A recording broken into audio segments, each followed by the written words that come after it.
Assalamualaikum warahmatullahi wabarakatuh. Waalaikumsalam warahmatullahi wabarakatuh. Selamat sore Ibu.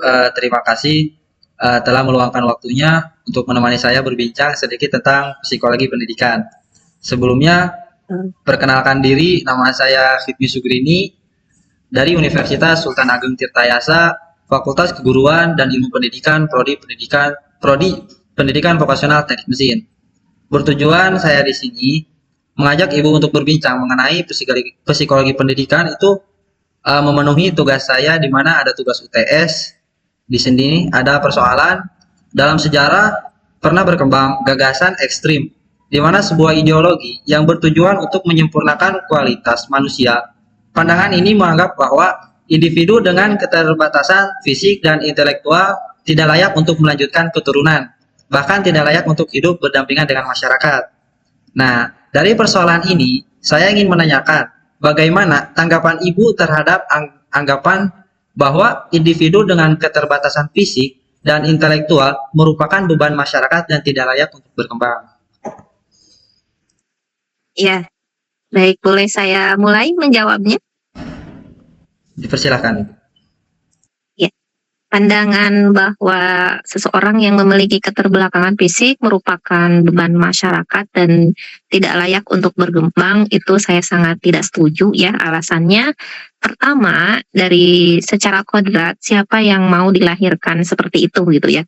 Saya yakin semua manusia yang ada di dunia ini tidak ingin dilahirkan dalam kondisi seperti itu. Pasti semuanya ingin sempurna. Namun dalam kehidupan seseorang itu ada takdirnya masing-masing dan tentu kita sebagai makhluk sosial, manusia itu harus saling menghargai gitu ya, saling menghormati baik itu dari perbedaan fisik, perbedaan sosial, perbedaan latar belakang yang lainnya. Nah, dengan pernyataan bahwa orang yang memiliki keterbelakangan fisik itu tidak layak berkembang itu sangat salah ya, karena setiap makhluk berhak memiliki kehidupan yang lebih baik, berhak mendapatkan kehidupan yang layak dimanapun. Jadi peran semua orang yang ada di sekitar orang yang keterbatasan itu sangat berpengaruh, terutama dari peran keluarga ya. Peran keluarga bagaimana bisa menerima ketika memiliki anak yang punya keterbelakangan fisik atau keluarga yang lain juga harus bisa menerima dengan baik, sama-sama mengembangkan potensinya karena setiap manusia itu lahir pasti ada kekurangan dan ada kelebihan. Jadi di balik kekurangan fisiknya bisa jadi memiliki potensi yang sangat banyak. Bahkan sebagai contoh ya, banyak di Indonesia ini anak-anak yang memiliki keterbelakangan fisik justru prestasinya melampaui batas orang-orang normal. Itu bisa dijadikan contoh bahwa yang memiliki keterbelakangan fisik itu tidak memiliki sesuatu yang bisa dijadikan andalan untuk hidup. Kemudian selain keluarga, masyarakat juga tentu berperan untuk memberikan kehidupan yang layak bagi orang yang memiliki keterbelakangan fisik. Di antaranya pengakuan dari segi sosial ya.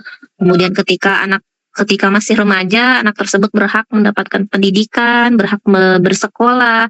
Bahkan pemerintah juga sudah berupaya ya memberikan peran yang begitu luar biasa saat ini.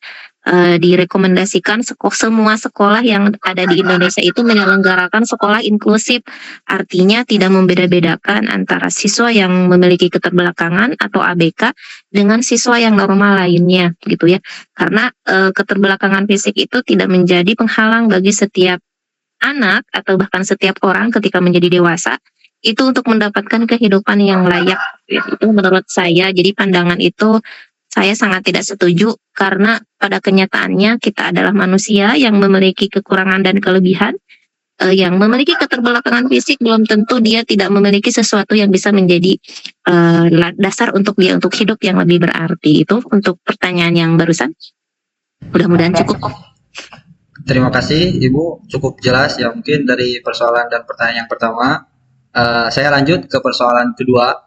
Dalam beberapa tahun terakhir, Indonesia dihadapkan pada maraknya kasus perundungan bullying. Di lingkungan sekolah, korbannya bukan hanya anak-anak dengan keterbatasan fisik atau intelektual, tetapi juga siswa dengan perbedaan latar belakang ekonomi, status sosial, gaya bicara, maupun warna kulit hingga orientasi belajar yang dianggap tidak bisa. Pertanyaan dari persoalan ini, Bagaimana Ibu memandang fenomena bullying yang marak terjadi di Indonesia ditinjau dari peran keluarga, teman sebaya, dan sekolah sebagai konteks sosial perkembangan anak? Oke, ini terkait bullying ya, dan kita sadari saat ini di Indonesia itu tingkat perundungan atau bullying di kalangan anak paling terutama itu sedang banyak-banyaknya kasus, dan ini sangat disayangkan. Di tengah-tengah kemajuan kita di era zaman digital ini, justru pembulian, perundungan itu malah semakin banyak, baik itu secara fisik langsung, bahkan di media sosial ya, di media sosial. Dan ini sangat disayangkan, apalagi contoh saya sebagai guru gitu ya, semakin kesini semakin berat tantangan seorang guru bagaimana untuk memberikan edukasi kepada siswa di sekolah, minimal gitu ya, di sekolah untuk bisa memiliki sikap saling menghargai, kemudian saling menghormati, itu semakin berat. Kenapa? Karena tidak bisa disalahkan dari sekolah juga ya, karena masyarakat sekarang justru yang paling banyak memberikan contoh dengan terjadinya pembulian. Contoh saja misalnya sekarang di medsos gitu ya, para eh, netizen itu kan banyaknya kalangan dari masyarakat umum ya, baik itu mungkin orang yang berpendidikan ataupun tidak. Jadi kebanyakan yang ketika seseorang menerima informasi atau melihat postingan langsung memberikan tanggapan yang tidak baik, bahkan membuli langsung. Nah itu anak-anak sekarang itu justru melihat contoh dari hal seperti itu di lingkungan. Yang paling utama sih saya dari keluarga ya, keluarga. Di lingkungan keluarga itu seorang tua itu harus memberikan pendidikan kepada anak, saling menghargai minimal di antara adik dan kakak, dengan tetangga, dengan teman, di lingkungan rumah. Itu jadi pendidikan yang paling utama adalah keluarga. Kemudian yang kedua di sekolah, orang tua harus memastikan bahwa setiap anaknya harus memberikan pengawasan yang lebih, anaknya bergaul dengan siapa, seperti apa, apakah menghargai temannya atau tidak. Nah itu dari keluarga. Kemudian peran lingkungan yang paling berpengaruh banyak, karena kan lingkungan itu banyak ya faktornya, tidak hanya dari orang tua. Ini yang paling sangat berpengaruh di saat sekarang itu semakin banyak praktek bullying. Pemerintah memberikan kebijakan, terus mensosialisasikan sekolah ramah anak ya, contohnya untuk menghindari praktek bullying, itu sebagai salah satu upaya dapat dari pemerintah. Tapi pada kenyataannya justru masyarakat yang perlu diedukasi. Jadi masyarakat timbulnya dari mana ya? Dari keluarganya masing-masing. Kenapa masyarakat Indonesia saat ini seperti itu ya figurnya? Ya karena mungkin pendidikan keluarganya yang kurang menanamkan sikap saling menghargai. Kalau di sekolah sih saya yakin setiap guru, setiap pelajaran pasti mengajarkan hal-hal yang baik untuk saling menghargai. Jadi sangat disayangkan ya, saya sebagai guru dan mungkin Anda sebagai calon guru ya, calon guru itu memiliki tantangan yang terus berat ke depannya, bagaimana bisa memberikan pendidikan kepada anak remaja agar untuk bisa saling menghargai, baik itu dari fisik, status sosial, warna kulit, dan ras yang lainnya, sehingga terhindar dari praktek bullying. Dan ujung-ujungnya kan yang paling membahayakan bullying itu kan berujung kematian. Biasanya orang yang menerima perundungan itu akan merasakan trauma berkepanjangan gitu ya, bahkan dia menjadi orang yang tertutup, tidak bisa hidup dengan normal, malu dan yang lainnya. Itu yang paling membahayakan adalah rusak mentalnya. Itu pembulian yang paling tinggi, mungkin bahkan banyak kasus yang sampai meninggal dan yang lainnya. Itu sangat disayangkan. Mudah-mudahan sih ke depannya ya dengan berbagai upaya gitu ya, pendidikan yang paling utama di tingkat sekolah bisa memberikan pembelajaran yang baik. Tapi lingkungan masyarakat yang sangat menentukan, karena saat ini era digital tidak bisa dihindari. Para netizen Indonesia itu ya begitulah, sukanya membuli dan yang lainnya. Itu tanggapan saya. Jadi sangat disayangkan dan harus segera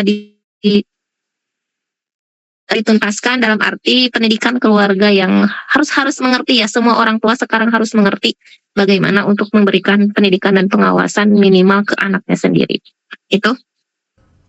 Terima kasih Ibu telah menjawab persoalan yang kedua, itu cukup jelas. Nah, mari kita masuk ke persoalan yang terakhir, di mana pemerintah melalui Kemendikbudristek telah menetapkan kebijakan seleksi penerimaan murid baru dengan 4 jalur utama.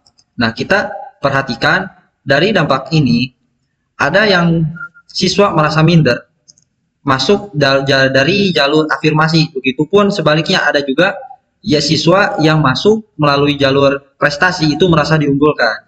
Nah, menurut Ibu, bagaimana dampak kebijakan SPMB tahun 2025 terhadap keberagaman kecerdasan siswa di sekolah, khususnya dalam konteks munculnya stigma sosial terhadap peserta didik dari jalur afirmasi maupun dari jalur lainnya, dan bagaimana peran guru, sekolah, dan kebijakan pendidikan dalam merespon situasi tersebut? Oke. Iya, baik. Mengenai seleksi penerimaan murid baru untuk tahun ini, betul ya, ada beberapa jalur dan itu tidak jauh berbeda dengan tahun sebelumnya, namun ada zonasi ya yang dihilangkan. Nah, jadi saya paham betul tujuan pemerintah memberikan solusi tentang penerimaan murid seperti ini. Tujuannya sebetulnya ingin agar memudahkan sekolah ya, agar memudahkan sekolah memetakan atau mengetahui kemampuan awal siswa. Dan untuk jalur afirmasi itu tujuannya tentu untuk memberikan hak pendidikan yang lebih ya bagi masyarakat yang tidak mampu gitu. Kemudian bagi siswa yang berprestasi itu memudahkan sekolah untuk mendeteksi lebih awal potensi akademik dan non akademik dari siswa sehingga nanti bisa dikembangkan lebih baik lagi di pendidikan itu, di level itu, misalnya penerimaan untuk SMA. Jadi ketika diketahui dari SMP-nya berprestasi, nanti di SMA-nya lebih mudah dan lebih cepat untuk kan. Berbeda dengan siswa yang belum diketahui ya, itu kan lama untuk mengidentifikasi prestasi siswa itu.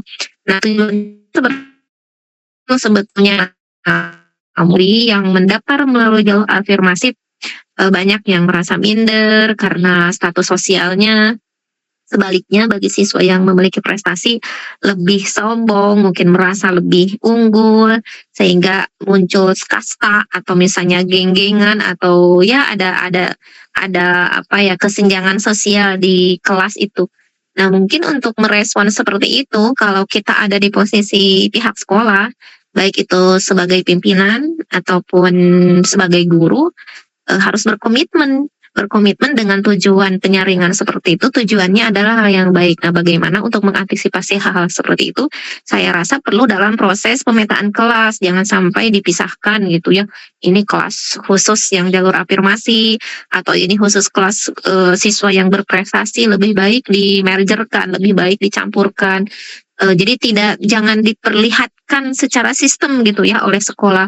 Adapun jika ada gesekan-gesekan yang terjadi di antara siswa secara natural ya pasti adalah sekian persen, hanya jangan sampai sekolah membiarkan. Bagaimana harus berupaya bagaimana untuk meminimalisir kesenjangan itu dengan cara sering edukasi, sosialisasi, penyampaian ya secara langsung atau tidak langsung untuk saling menghargai, terus kegiatan-kegiatan siswa yang melibatkan semua siswa dari hasil seleksi itu. Jadi tidak ada kegiatan khusus untuk siswa yang masuk jalur ini, tidak ada kegiatan, enggak. Jadi jangan secara sistem sekolah jangan sampai memancing untuk menambah kesenjangan, justru harus meminimalisir. Ya kalau secara natural sih pasti terjadi ya.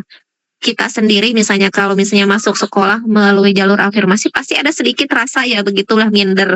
Tetapi ketika sekolah mengcover, artinya berusaha mengakui siswa tersebut dari sisi yang lain, kelebihannya justru mungkin karena pintar atau walaupun ekonominya tidak bagus, tetapi kelebihan justru di situ anak bisa merasa lebih percaya diri. Jadi sepintar-pintarnya guru memberikan kesempatan kepada semua siswa, diperlihatkan atau bahkan tidak memancing. Ya, itu kalau tanggapan dari saya dari ketiga persoalan yang disampaikan ya. Yang pertama tadi permasalahan keterbelakangan fisik terkait dengan perkembangan layak berkembang atau tidak. Kemudian praktek bullying, dan terakhir barusan yang masalah sistem penerimaan murid baru. Itu yang bisa saya sampaikan sih, pendapat atau pandangan. Mudah-mudahan bisa membantu tugas Anda. Terima kasih Ibu telah menjawab persoalan yang saya sampaikan. 3 persoalan tadi saya banyak belajar dari Ibu bahwasannya kita proses melihat perkembangan anak itu tidak mudah ya, dan dimana dalam proses itu ada cobaan-cobaan dan ujian-ujian yang harus kita hadapi. Sebagaimana saya calon guru juga banyak belajar dan harus banyak mengevaluasi daerah lingkungan, peran keluarga maupun rekan sebayanya. Terima kasih. Saya cukupkan mungkin bincang hari ini. Terima kasih kepada Ibu. Assalamualaikum warahmatullahi wabarakatuh. Waalaikumsalam warahmatullahi wabarakatuh.